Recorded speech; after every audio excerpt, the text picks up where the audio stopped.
Hey everyone, it's the Musician in Makeup, and today's video is going to be all about products that get so hyped up and my thoughts on whether or not they actually deserve the hype that they get. Now I'm going to start off with a tried and true favorite of many a person here on YouTube and anywhere out in the beauty world, and it is the Urban Decay Naked Palette. Just to give you a little bit of a mini review on it, it has 12 shadows and also comes with a sample size of Urban Decay's famous primer potion, as well as a brush. Now, I don't think the brush is that good. I think the bristles are a little stiff and they're also quite smooth, so they don't pick up color as well as some of my other brushes that I own. So I'm not a fan of the brush. But the shadows, there are 12 shadows in this entire kit, and they're rather big. I mean, I'll hold up my finger next to them just so you can see. They're about the size of my finger. So, I mean, they're quite big. Now the price for this is around $48, and it is a fantastic palette. I've used it nearly every day because it's so easy. Everything's right there that you could possibly want to create the most natural look, or even like really smoky dark looks with some of these colors towards the end. Now, like I said, it's $48. Is it worth the price? Is it worth the hype that it gets? Absolutely. In my opinion, it definitely is. Like I said, I use this just about every day, really, and I got it back in August, and I'm still in love with it, and I'm still finding new combinations of shadows and different ways to use it. So I think it's a fantastic palette. It travels well. You're getting the primer potion and the brush along with it, so for $48, really, if you're thinking about it, if you go to the drugstore and you pick up single eyeshadows, maybe from CoverGirl, if you picked up 12 of those, that would probably add up to $48 or more. So really, you're getting quite a good deal with this, and I think it is absolutely fantastic. So definitely worth the hype. Now the next product I'm going to talk about is Urban Decay's Primer Potion, which I mentioned before. You get the sample size with the Naked palette if you haven't tried it before and wanted to get a sample size of it and wanted to pick up the Naked palette as well. That's a good idea. But this is supposed to keep your eyeshadows from creasing throughout the day and also provide a really good base for them to not really stick to necessarily, but it helps them adhere to the lid a little bit better, and it brings out the color more when you have this primer on underneath. So even shadows that you don't get the best color payoff from will look a little bit better with this on your lid first. Now, I never got the whole idea or the hype around primers when I was first starting out with makeup, and I was very hesitant to buy the Urban Decay Primer Potion despite what I had heard about it, because it's $18 for this tube, and I mean, this tube is pretty decent size, I mean, if you look at it. But I was a little hesitant because it's a pretty big spend, and I had never really gotten the idea of primers, but I got it because I had heard so much about it and it was so hyped up, and I tried it and I've never looked back. It has become my holy grail beauty product, and I use it absolutely every day.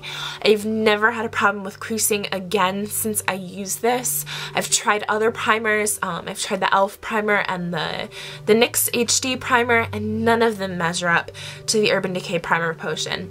And speaking of the price, going back to the price for a second, when you do use this, you use less than a pea-size amount. It's like a quarter of a pea-size amount that you use for both eyes. You really don't need that much, and that's the other fabulous part of this, is that you don't use that much. So you go through this very slowly. So, you know, when you're looking back at the $18 purchase, you know, a year later, and you still have the same tube, that's not really that big of a purchase or that big of a splurge. So bottom line, is the Urban Decay Primer Potion worth it? Absolutely, in my opinion. Like I said, it's become my holy grail beauty product, and I absolutely. Now I'm going to talk about something that maybe isn't so worth it. And I'm sorry, a lot of you are going to yell at me, I'm sure, but this is the L'Oreal Voluminous Carbon Black Mascara, and this is a tried and true favorite of many a person, and I purchased it rather recently. Let me show you the brush though. Look at how much product comes off with the brush even though you clean it off. Can you see how clumpy that is? My camera's not focusing really properly, but look at how much is left on the end of the wand, and you have to wipe it off. So that's not to say that this is a bad mascara though. I mean, I'm wearing it today if you look at my lashes, but I'm wearing another mascara on top of this. Now I normally do that anyway, combine my mascaras just to get the desired effect that I want, because I like this aspect of that mascara and that aspect of this mascara, but I have to say I would never wear this on its own. It was very, very clumpy, and I have very, I think, nice lashes to begin with, so I mean, it clumped a lot more than I like with other mascaras. So bottom line, is this worth it? In my opinion, no. I think you can get mascaras that are a lot better and for even cheaper. This was around $8 or $9, and I think Lash Blast, CoverGirl Lash Blast, or Maybelline 1x1, or Maybelline Colossal Volume are all under $7 or around $7. So they're a little bit cheaper than this, and I think they're better. So quite honestly, did I think that this was worth all the hype? No, it was a little bit disappointing. Still gonna use it. It's not a bad mascara, but it's not worth that. The next product that I'm going to talk about is this right here. It's the MAC Paint Pot in Rubenesque, and not necessarily even just Rubenesque itself, but any color of MAC Paint Pot. I've seen a lot of beauty gurus on YouTube use paint pots for a ton of different things. They use them as bases for other shadows. They use them as shadows themselves, like I did today actually. I'm wearing Rubenesque on my lid with another color in the crease. But I've heard a lot about these, and I finally got Rubenesque. I'm in love with the color. I think it's absolutely beautiful and gorgeous. But they're a little bit expensive. If memory serves, I think these were around $18 or so. Now that's not to say they aren't worth it, because they last forever. I've had this for a very, very long time, probably I think since August, and I barely made a dent in it. And I do use it quite often because you don't need to use that much of it. That's the wonderful thing, like the Urban Decay Primer Potion that I showed you before. You really don't use that much. Even if you use it every day, it'll still take you a very long time to go through this. So do I think this is worth it? I'm kind of on the fence about this one, honestly, because I think that this is a great product, but it's definitely not a necessity like a couple of the other products that I showed you. I mean, everybody needs a mascara. Everybody needs some good neutral eyeshadows like are in the Naked palette. But is this an essential? No. Is it nice to have? Absolutely. Is it a great product? Definitely. So, bottom line, is it worth the hype? I think so, personally. I think it's a great product. The next product I'm going to talk about is another MAC product, and it is MAC Eyeshadow, if I can get it open to show you. There we go. This one is in Satin Taupe, which is the color that a ton of people have. It's it's a very, very gorgeous color. I can't even talk.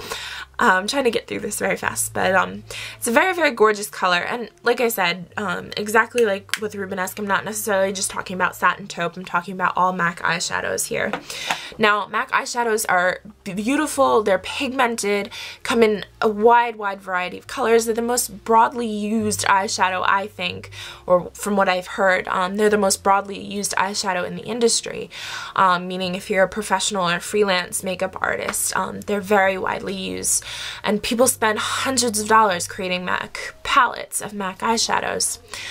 Do I think they're worth it? No, I don't. And that's not to say that I do not enjoy my MAC eyeshadows. I love my MAC eyeshadows. But, I mean, when you can go to Target and pick up an e.l.f. book of shadows, like this one right here, for $5, and get all of those shadows, and they're even a little bit bigger, I think, maybe even than MAC eyeshadows, and when you get color like that with one swipe, I mean, the pigmentation, the quality of something like this is great, so I think you can get even better eyeshadows in some cases than MAC has. And I mean, the MAC one is $14. This was $14. If you get them in the pan, they're a little bit cheaper, but they're quite expensive, they're fabulous, but I think you can find just as good eyeshadows, if not better, at the drugstore. So do I think they're worth the hype? Nah. It's another one that I'm kind of on the fence about, because like I said, they're great quality, but are they worth all of the attention they get? Maybe not. Alright, now the next product I'm going to talk about is NYC's Bronzer in Sunny. Now if you watch makeup gurus like Makeup by Lena Baby, there are people out there such as her that swear by this bronzer. As you can see, it's actually a really great color for somebody who has really fair skin like me. It's not too dark of a bronzer, and another advantage that it has is that it's matte. There's absolutely no shimmer in it whatsoever, which is great if you want to use your bronzer for a contour. Now, I have to say I actually adore this bronzer. I think it's absolutely fantastic. Like I said, great for somebody fair skin like me. You're getting not only a good amount of product with a great pigment to it, but you're also getting a really big mirror in the compact as well. And this is only like $4 at a drugstore. So do I think this is worth the hype that people like Makeup by Lena Baby and all sorts of other gurus on YouTube give it? Absolutely. This has become a staple of my everyday makeup routine, and I love using it, and I think it's a great product. Okay, so the last product I'm going to talk about today is actually a product that I was so excited to buy for the longest time. It's something that I've wanted to buy for absolutely forever, and I just recently was able to purchase it. It's the NARS blush in Orgasm. Now look at that color. It's absolutely beautiful in the pan. Now this is said to be almost a universally flattering blush. Like you can put this on absolutely anyone and it'll just give them a gorgeous flush of color. Now I was a little skeptical about that because I'm so fair skinned, so a lot of products don't work for me even if they're supposedly universal. But this color looks fantastic on me. I mean, you know, I can apply it with a light hand, with a heavy hand, it still looks good. It's just a wonderful color, and it's just, oh, look at it, it's gorgeous. And it has like a little bit of gold shimmer, so it gives you a bit of a glow to your face. Now, the only downside to this is it's $27, I believe. That's a lot for one blush, but I mean, if you look at it, you're actually getting a pretty good sized product. Even though it's expensive, I think it's definitely worth the hype. It's a great product. It really, really is, despite the price, and I can't say enough good things about it, and I'm so excited that I finally got it. So that's it for today, you guys. I hope you all enjoyed this video and that it was helpful for you if you're trying to pick and choose between some products out there that you've heard a lot about but aren't sure whether or not to get. If you have any questions, feel free to leave them below and I'll definitely answer them, and I hope you guys enjoyed this video, and I will see you all in my next video. Bye.